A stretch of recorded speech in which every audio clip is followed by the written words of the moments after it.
Vamos a ver el caso ahora, este de viaje al centro de la Tierra, que es un caso muy interesante porque plantea desafíos bastante nuevos. La idea es que, supongamos que nosotros tenemos el planeta, ¿sí? Vamos a hacer un poco el dibujo de qué es lo que quiere decir el ejercicio. Tenemos un planeta, ¿no? Con un radio determinado, acá con el origen de coordenadas y luego también las dimensiones, ¿no? Esas líneas que dibujamos nosotros para hacer entender que se trata obviamente de un planeta. Bueno, y vamos a tener un túnel que pasa a lo largo del planeta, ¿sí? Y que pasa por el diámetro del mismo, ¿sí? Porque básicamente nosotros lo que tenemos es que este planeta tiene un radio R mayúscula constante, ¿ok? Y es como si nosotros tuviéramos, supongamos que estamos en Argentina o en otro lado, y al otro lado del mundo, Japón o donde sea, tenemos la salida del túnel. Entonces, lo que se va a hacer es, se va a dejar un objeto de masa m minúscula, que caiga por ese agujero y la idea justamente es ver qué ocurre. Supongamos que esto es indestructible, que no hay magma, etcétera, etcétera. Entonces, digamos, ignorando la fricción y todo, digamos, suponiendo que solamente la fuerza de gravedad la que actúa en este caso, ¿sí? Y de vuelta suponiendo, acá un poco, no podemos arriesgarnos a pensar que la fuerza gravitacional solamente actúa en el centro, pero bueno, podemos tener algo de lo que vimos en los ejercicios anteriores para poder identificar el problema, ¿sí? Una de las cosas que se puede hacer es decir, bueno, a ver, ¿cuál sería, que es lo que pide el problema, ¿no? La ecuación de posición en función del tiempo y demás que tiene esa partícula. ¿Cómo se movería esa partícula? Y fíjense que acá nos da la función que ya calculamos en la ejercicio anterior. Acá está en función de, digamos, para lo que es una posición dentro de la esfera que va a ser distinto de la posición por fuera de la esfera, como lo vimos al principio. Entonces vamos a proceder, en este caso, ¿sí? Vamos a ver cómo nos queda esa ecuación, ¿sí? Y la idea sería la siguiente.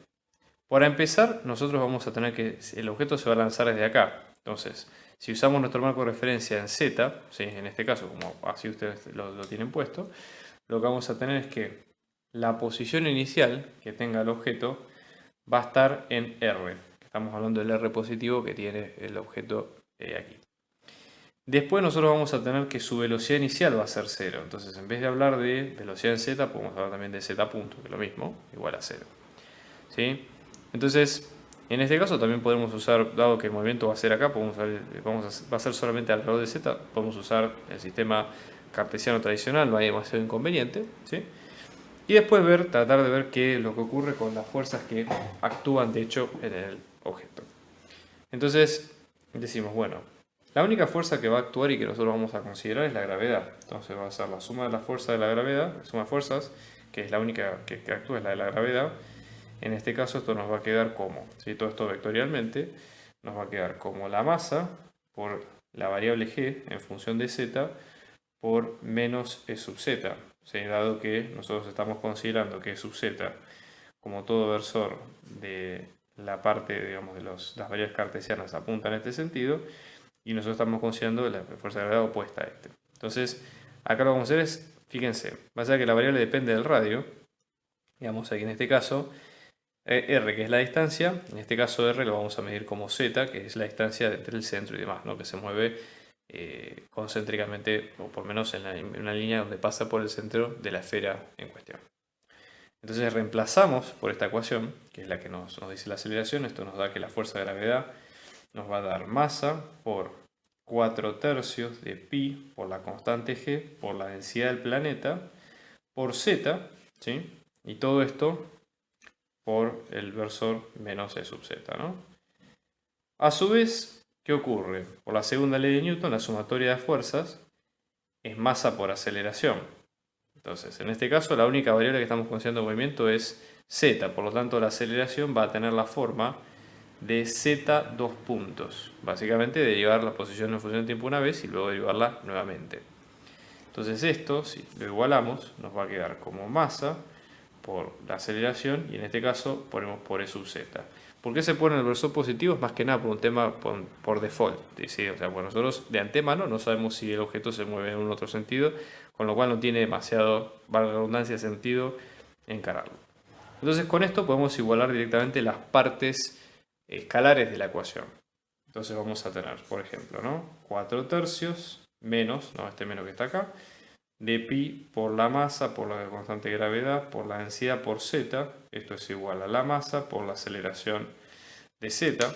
Fíjense que podemos cancelar la masa en ambos lados. Esto nos dice que el movimiento es independiente del objeto que nosotros, digamos, tiremos al agujero. Y otra cosa que se puede hacer es que ya tenemos la aceleración y la posición, podemos poner todo de un solo lado de la ecuación.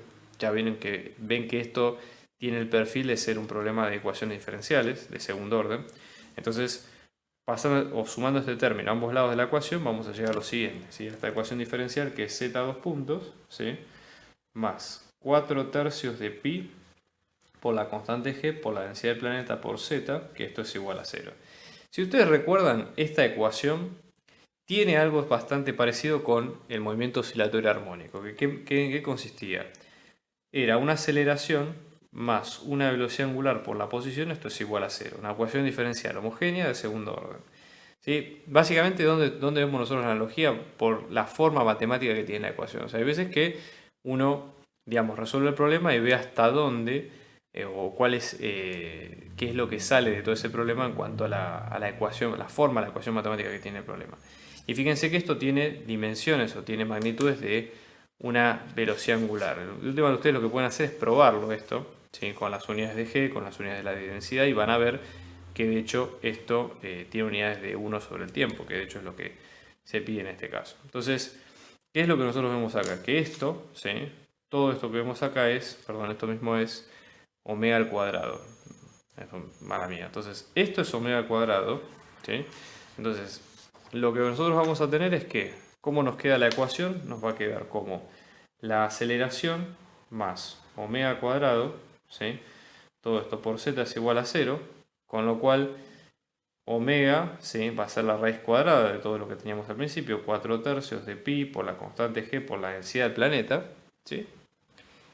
¿Y qué es lo que ocurre? Una vez que nosotros llegamos a este punto, es más que nada, resolverlo es más que nada acordarse la teoría que nosotros teníamos al principio. ¿Qué quiere decir? O sea, las ecuaciones diferenciales en general hay varias técnicas para resolverlas, pero una de ellas es, si uno sabe que la ecuación diferencial tiene una determinada forma, lo que se puede hacer es decir, bueno, la solución estándar para ese tipo o ese formato de ecuaciones viene dado por esto. Y lo que ocurre en este caso es que este tipo de ecuaciones, la solución, por ejemplo, que en este caso es la posición en función del tiempo, nos va a quedar con una función trigonométrica que es una constante por coseno de la frecuencia de oscilación más una condición inicial que en este caso es phi. La condición inicial, básicamente, para que ustedes vean la analogía, es dónde empieza el movimiento o con qué características iniciales empieza el mismo, ¿sí?